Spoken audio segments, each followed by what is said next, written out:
आइए देखें क्या है आज की खबरों में। बिजली संयंत्रों से निकलने वाले राखड़ को नियम के विपरीत सड़क किनारे व रिहायशी इलाकों में बेतरतीब ढंग से डंप किए जाने के मामले की जांच के लिए गठित हाई कोर्ट की न्याय मित्रों की टीम कोरबा पहुंची। करीब 5 घंटे 3 सदस्यीय टीम ने जायजा लिया। इस दौरान याचिका में उल्लेखित किए गए 8 स्थल में राख डंप किए जाने की स्थिति का जायजा लिया। इस मामले में जनहित याचिका हाईकोर्ट बिलासपुर में समाज सेवी वीरेंद्र पांडे ने लगाया है। इसकी सुनवाई करते हुए कोर्ट ने 3 न्याय मित्रों की टीम गठित की। अधिवक्ता प्रतीक शर्मा, सिद्धार्थ दुबे और सूर्या डोंगी को न्यायमित्र नियुक्त किया गया। शनिवार को दोपहर 12 बजे बिलासपुर से कनकी मार्ग होते हुए टीम ग्राम तरदा पहुंची। लो लाइन एरिया के नाम पर यहां डंप किए राख स्थल पर न्याय मित्र पहुंचे और स्थिति का जायजा लिया। तरदा के बाद रिजदा, तरदा, कड़बितला, बरेडी, कुकरीचोली, झगरहा आदि स्थानों पर भी गए। यहां डंप किए गए राख का भी जायजा लिया। यहां बताना होगा कि वर्षा काल में राख बहकर किसानों के खेत तक पहुंच जाता है। प्राकृतिक जल स्रोत, नदी, नाले भी राख से पट गए हैं। न्याय मित्र के पहुंचने की खबर से राखड़ परिवहन करने वाली कंपनी ने ज्यादातर स्थानों में पहले ही ऊपर से मिट्टी डंप कर दिए थे। न्याय मित्र प्रतीक शर्मा का कहना है कि टीम ने उन सभी स्थानों का जायजा लिया है जिन स्थानों का याचिका में जिक्र किया गया है। हम अपनी रिपोर्ट कोर्ट के समक्ष प्रस्तुत करेंगे। एक जनहित याचिका माननीय छत्तीसगढ़ उच्च न्यायालय में दायर की गई है, जिसमें राखड़ डंपिंग के संदर्भ में उनके द्वारा तथ्य रखे गए हैं और उन तथ्यों की जांच के लिए माननीय छत्तीसगढ़ उच्च न्यायालय ने न्याय मित्रों की एक कमेटी गठित की गई है। हम उसी के संदर्भ में यहाँ आए हैं। इससे ज्यादा कहने की मेरी स्थिति नहीं। इस टीम में कौन कौन शामिल है सर? इस टीम में मेरे साथ हैं सिद्धार्थ दुबे जी और सूर्या जी हैं। तो हम लोगों की एक टीम है न्याय मित्रों की और तीनों छत्तीसगढ़ उच्च न्यायालय में अधिवक्ता है। कोरबा में लगभग कितने स्थलों पर आप लोगों को मुआयना करोगे? अभी हम लोगों को केवल 8 जगहों का जिसमें हम लोगों का याचिका में है, हम उसके संदर्भ में बस आए। हमने कुछ मूल मुद्दों को उठाया था। आप जानते हैं यहाँ पर बिजली के बहुत सारे कारखाने हैं, उसमें से राखड़ निकलती है और राखड़ को निष्पादित करने के कुछ नियम सुप्रीम कोर्ट ने बनाए थे। उन नियमों में एक बात तो ये थी कि भाई कोई भी ऐसा स्थान जो नदी का किनारा है उसके 500 मीटर के पहले नहीं डाल सकते उसमें। दूसरा, उपजाऊ जमीन में नहीं डाल सकते और तीसरा, किसी जंगल में नहीं डाल सकते। ऐसे स्थान पर नहीं डाल सकते जहाँ पर लोगों के स्वास्थ्य पर उसका असर पड़ता हो। लेकिन इन सारी बातों का उल्लंघन किया गया। इसके अलावा एक जो बहुत महत्वपूर्ण बुनियादी बात है, वो बुनियादी बात ये है कि इसके लिए एक कमेटी बनती है कलेक्टर की अध्यक्षता में। लेकिन यहाँ पर बदमाशी ये हुई है कि एसडीएम को अनुमति देने का अधिकार दे दिया गया, जो अधिकार नहीं था। अधिकार डेलीगेट नहीं होता है। और इसमें जो पर्यावरण विभाग है उसने भी अपनी भूमिका के साथ न्याय नहीं किया है। इन सब लोगों ने मिल करके ट्रांसपोर्टरों के कहने से, ठेकेदारों के कहने से और किसी व्यक्ति विशेष के कहने से यहाँ अनुमतियाँ दे दी गई हैं और वो पूरी तरीके से गलत है, अवैध है। उनमें से 8 स्थान जो हमने बताए थे, उन 8 स्थानों में सरकार ने कहा कि वो स्थान नहीं है जो ये कह रहे हैं। उसकी न्याय मित्र उन्होंने तय किया, न्याय मित्र देख के आए। नमस्ते कोरबा न्यूज के लिए संतोष अग्रवाल के साथ अजय अग्रवाल की रिपोर्ट।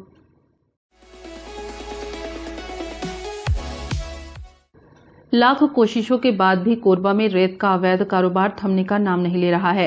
अवैध कार्य में लगे वाहनों की चपेट में आकर लोगों की जिंदगी समाप्त होने के बाद भी रेत के काले कारोबार में लिप्त लोग रात के अंधेरे में अवैध कार्य को अंजाम देने में लगे हुए हैं।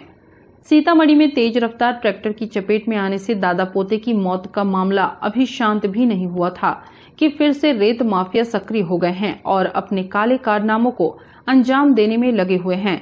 बीती रात करीब 11 बजे बिना नंबर के 2 ट्रैक्टरों के माध्यम से रेत का अवैध परिवहन किया जा रहा था।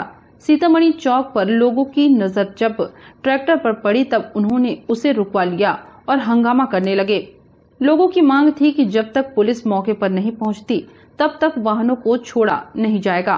काफी देर तक मौके पर लोगों का मजमा लगा रहा।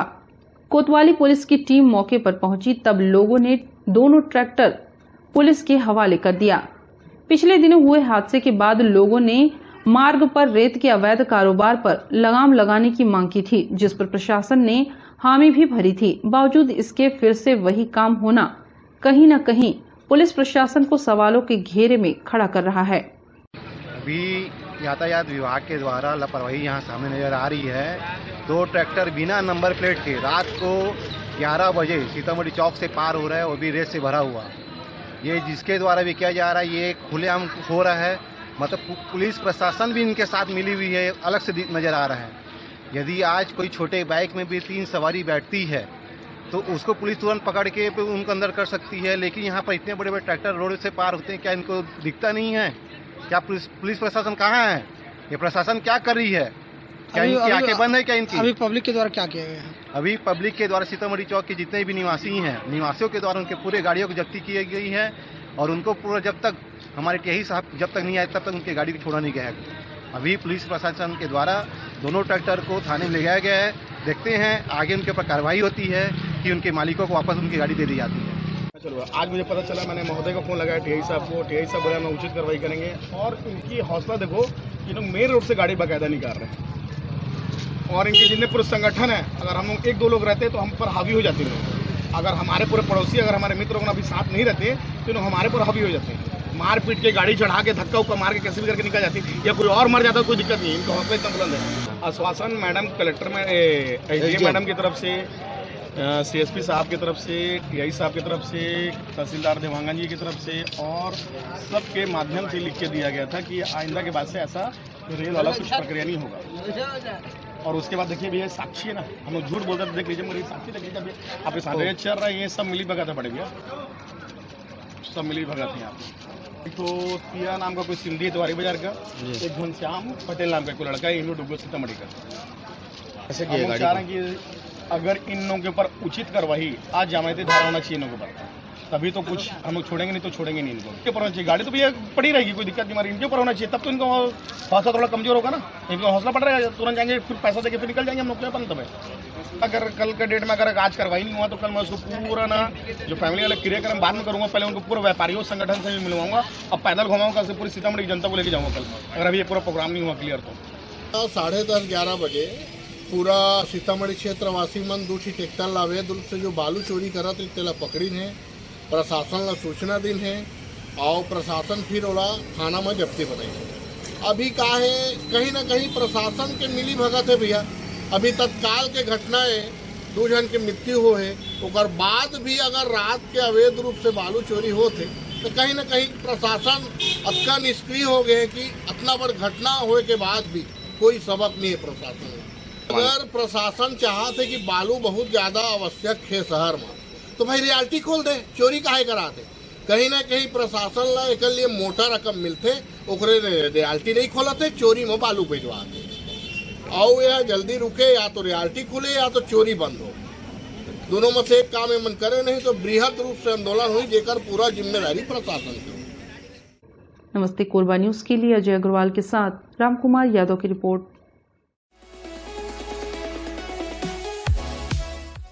वार्ड क्रमांक 23 पंडित रविशंकर शुक्लनगर में संचालित new star English medium school ने आज परीक्षा परिणाम घोषित किया। साल भर मेहनत करने के पश्चात छात्रों को अपने परीक्षा परिणामों का इंतजार रहता है। परीक्षा परिणाम प्राप्त करने वाले छात्रों की खुशी देखते ही बन रही थी। स्कूल के प्रिंसिपल ने बताया कि हर वर्ष की तरह इस वर्ष भी स्कूल का परीक्षा परिणाम 100% रहा, जो कि यहाँ अध्यापन कार्य करा रहे शिक्षक शिक्षिकाओं की मेहनत का ही नतीजा है। उन्होंने स्कूल में पढ़ रहे बच्चों की भी तारीफ की और कहा कि बच्चे भी काफी मेहनत करते हैं। आपको बता दें, new star English medium school सीमित संसाधनों में बच्चों को उच्च शिक्षा देने हेतु प्रयासरत है। अध्यापकों के इस प्रयास को बच्चे भी सार्थक करते दिख रहे हैं। हमारे स्कूल का प्रतिवर्ष 100% रिजल्ट रहता है। सभी बच्चों ने बहुत मेहनत किया है, साथ साथ जिन अभिभावकों ने मेहनत किया है उनके बच्चे और अच्छा रैंक और अच्छे परसेंटेज से पास किए हैं। मैं उम्मीद करता हूं कि अभिभावक भी अपने बच्चों पर थोड़ा ध्यान देंगे तो अवश्य वो और अच्छे नंबरों से पास करेंगे। अपनी कक्षाओं में उच्च स्थान प्राप्त करने वाले छात्र छात्राओं ने अपनी सफलता का श्रेय स्कूल में अध्यापन करा रहे शिक्षक शिक्षिकाओं सहित स्कूल के प्रिंसिपल एवं अपने माता पिता को दिया है। मैं Sukriti Agarwal New Shine English school class 5 की स्टूडेंट हूँ।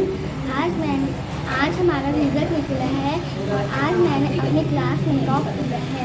इसका श्रेय मैं अपने प्रिंसिपल सर और मैम को, जो मुझे अच्छी तरह से गाइड करते हैं और अच्छी तरह से पढ़ाए हैं, उनको मैं थैंक यू बोलना चाहती हूँ। और अपने मम्मी पापा को थैंक यू बोलना चाहती हूँ, जो मेरे ऊपर अच्छी तरह से ध्यान देते हैं। और आगे भी मैं इसी तरह मेहनत करूँगी और अच्छे नंबर से पास होती हूँ।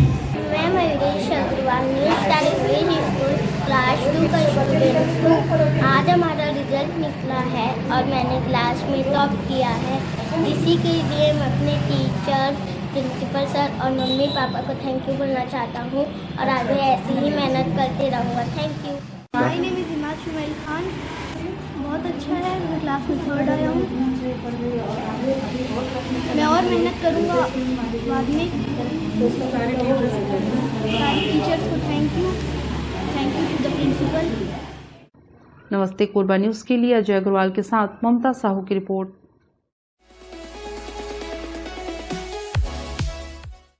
जिला जसपुर युवा कांग्रेस ने बगीचा विश्राम गृह में प्रदेश महासचिव आशिका कुजूर, प्रदेश सचिव संजय पाठक के नेतृत्व में एवं युवा कांग्रेस जिला अध्यक्ष अजीत साय की अध्यक्षता में जय भारत सत्याग्रह पोस्टकार्ड अभियान के पोस्टर विमोचन किया। युवा कांग्रेस ने प्रधानमंत्री नरेंद्र मोदी को पोस्टकार्ड भेजकर उनसे कुछ सवाल किया है। उनके और अडानी जी के बीच क्या रिश्ता है, जो महज 8 वर्षों में अडानी जी दुनिया के दूसरे सबसे अमीर व्यक्ति बन गए हैं। वो कौन सा रिश्ता है जो संसद में अडानी पर सवाल करने की वजह से राहुल गांधी की सदस्यता समाप्त कर दी जाती है। वो कौन सा रिश्ता है जिसकी वजह से अडानी को बचाने के लिए लोकतंत्र की हत्या की जा रही है। किस रिश्ते की वजह से अडानी पर सवाल करने से केंद्र सरकार घबरा जाती है।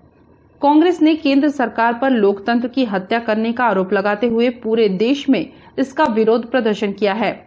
छत्तीसगढ़ युवा कांग्रेस प्रदेश अध्यक्ष आकाश शर्मा ने जय भारत सत्याग्रह पोस्ट कार्ड अभियान के तहत हर जिले में 5000 पोस्ट कार्ड भेजने का लक्ष्य रखा है। जिस तरह से संसद से राहुल गांधी जी की सदस्यता समाप्त कर दी गई है और उनकी आवाज़ को दबाने की कोशिश की जा रही है, चूँकि हमारे चुने हुए जनप्रतिनिधि संसद में मोदी जी से ये सवाल नहीं पूछ सकते हैं, केंद्र सरकार से ये सवाल नहीं पूछ सकते हैं, इसलिए हम इस पोस्ट कार्ड के माध्यम से केंद्र की सरकार से ये सवाल पूछना चाहते हैं कि उनके और अडानी जी के बीच में क्या संबंध है। उन्होंने अडानी जी को कितना फंड दिया है और अडानी जी से उन्हें क्या लाभ मिलता है। इतने कम समय में 8 वर्षों में वे दुनिया के दूसरे सबसे अमीर व्यक्ति बन गए हैं। तो हम बस केंद्र सरकार से इतना जानना चाहते हैं कि ये रिश्ता क्या कहलाता है। इसलिए हम मोदी जी के नाम यह पोस्ट कार्ड भेज रहे हैं। जशपुर विधानसभा की तरफ से हमने टारगेट किया है कि 3000 पोस्ट कार्ड हम उनके लिए भेजेंगे, प्रधानमंत्री मोदी जी के लिए। नमस्ते कोरबा न्यूज के लिए अजय अग्रवाल के साथ संतोष अग्रवाल की रिपोर्ट।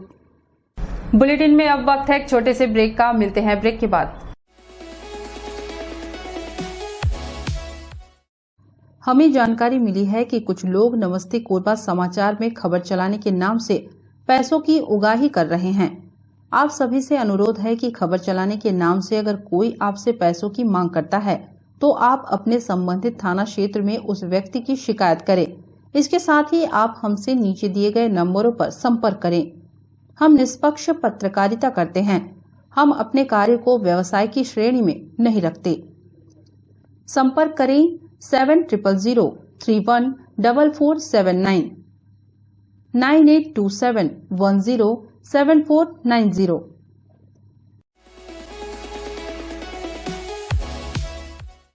लक्ष्मण तालाब के समीप रहने वाला एक परिवार अपने 25 वर्षीय बेटे की दोनों किडनी फेल होने की सूरत में बेहद विकट परिस्थितियों से घिर चुका है। परिवार की आर्थिक स्थिति बेहद बदहाल होने के चलते भी लाडले के उपचार के लिए भारी भरकम खर्च इस परिवार के लिए किसी पहाड़ से कम नहीं। परिवार के मुखिया ने बताया कि उसके 25 वर्षीय बेटे को पिछले वर्ष तकलीफ होने पर शहर के एक नामी चिकित्सक के पास दिखाया गया, जहां साल भर इलाज करने के पश्चात डॉक्टर ने बताया कि दोनों किडनी खराब हो चुकी है और उसे जिला चिकित्सालय में इलाज के लिए भेज दिया। जहां से परिजनों ने रायपुर, बिलासपुर सभी जगह इलाज कराया।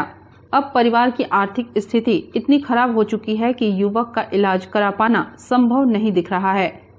इलाज में मदद के लिए परिवार के लोगों ने मुख्यमंत्री, स्वास्थ्य मंत्री, जिला कलेक्टर सहित शहर के जनप्रतिनिधियों को अवगत कराया है, परंतु अभी तक किसी प्रकार की मदद नहीं मिली है। क्या बोलते हैं, इनकी किडनी फाइल हो चुका है। हाँ।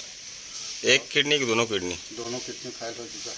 एक पहले हो चुका था कि एक बाद में हुआ है। अब इलाज कराने के समय में दोनों का नाम लिए हैं डॉक्टर साहब। हाँ, तो कहाँ कहाँ इलाज करवाया आपने? मैं रायपुर लेके गया था। हाँ। और फिर उसके बाद बिलासपुर में हाँ। बिलासपुर को सबसे पहले तो मैं कोरबा में इलाज कराया उनका। हाँ। मनीष पाठक जी से। हाँ। और उसके बाद मैं जब उन ठीक नहीं हुआ तो मेरे को 100 बेड भेज दिए, और 100 बेड भेज दिए तो वहाँ मेरे कुछ दिन रखा मैं 10-15 दिन। उसके बाद मेरे को ट्रांसफ़र कर दिया रायपुर। तो फिर मैं वहाँ इलाज करवाया बहुत, और जब ठीक नहीं हुआ तो फिर मैं बिलासपुर लेके आया। तो बिलासपुर में कुछ आराम लगा, और फिर क्या बोलते हैं, उसके बाद मैं अभी डायलिसिस चल रहा है उसका, और कृष्णा में भी करा रहा हूँ, और बुरी तरह से मैं निस्त हो गया चुका हूँ। और मेरे घर वगैरह जितने जो मेरी सब गिरवी रख चुका हूँ, और मेरे पास कुछ नहीं है, मैं पूरा लाचार हो चुका हूँ। जब मनीष पाठक जी से मैं इलाज करा रहा था तो एक मेरे को बोले पहले थायराइड है बोल दिए, और उसके बाद थायराइड की दवाई चलाए साल भर, और उसके बाद धीरे फिर से तबीयत ख़राब हुआ तो मैं गया उनको इलाज कराने के लिए। तो बोले कि टेस्ट कराना पड़ेगा, तो टेस्ट कराया तो बोला किडनी में 7-8 पॉइंट दागी आ गया है बोला। तो फिर मैं दवाई वगैरह उसी का चला रहा था। बोले कि दवाई मैं लिख रहा हूँ, लंबा चलेगी। मैं साल भर से कम वहाँ दवाई कराया, और उसके बाद उसकी और स्थिति जो है ख़राब हो गया। और उसके बाद मेरे को कोरबा हॉस्पिटल लिख दिए 100 बेड। यहाँ मैं जी क्या बोलते हैं बघेल जी को, फ्री मुख्यमंत्री बघेल जी को, और स्वास्थ्य मंत्री टीसी हाँ उनको जी दिया हूँ, और क्या बोलते हैं कलेक्टर साहब जी को दिया हूँ यहाँ के, और जय सिंह अग्रवाल को दिया हूँ। अभी तक तो मेरे पास कोई सूचना नहीं आया है, कोई अभी तक मेरे को कोई दिए नहीं है पता होता। तो उनका सर दोनों किडनी इन्फेक्शन हो गया, फेल हो गया है। अच्छा जी, उनको सर साल भर से ऊपर हो गया है। अभी तक कितने खर्चे हो गए चुके होंगे?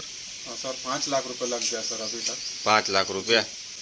और यहाँ जो आप लोगों ने जो दिया है मुख्यमंत्री या फिर अग्रवाल जी को, तो अभी तक किस तरह का कुछ नहीं हुआ है अभी? सर किसी प्रशासन से या आम जनता से कहीं भी हमको कुछ भी मदद नहीं मिला है, आर्थिक मदद। आप आम जनता से और यहाँ के जो है रहवासियों से क्या अपील करना चाहते हो आप? कि मदद करें, शासन प्रशासन से यही मेरा प्रार्थना है, ताकि आगे चल के फायदा मिले। जी। नमस्ते कोरबा न्यूज के लिए अजय अग्रवाल के साथ रामकुमार यादव की रिपोर्ट।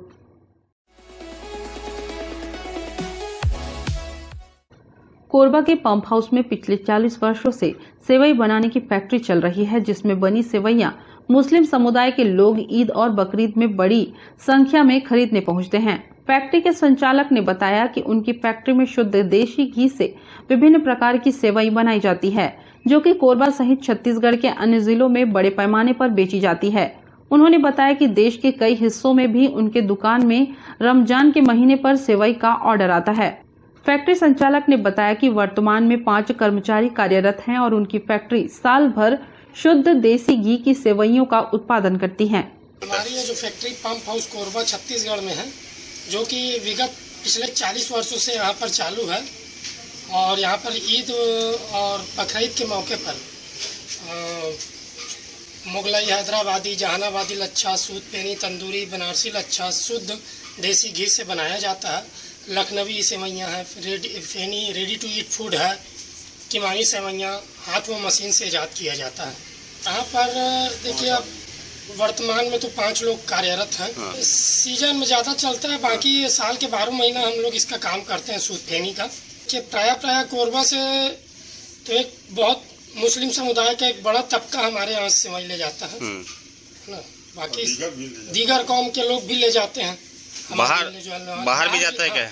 हमारे यहाँ से छत्तीसगढ़ से बाहर मनेन्द्रगढ़ है, कोरिया जिला, धनपुरी है, बनारस तक हमारे यहाँ से सिवैयाँ जाती है। रेट की बात किया जाए तो हमारा थोक और चिल्लर दोनों का है। तो चिल्लर में भी देखा जाए तो मार्केट से हमारे यहाँ कम से कम 35 से 40% रेट नीचे रहता है मार्केट के रेट से, और हमारे यहाँ शुद्ध ताज़ा सेवइयाँ प्राप्त होती हैं लोगों को। नमस्ते कोरबा न्यूज के लिए अजय अग्रवाल के साथ रामकुमार यादव की रिपोर्ट।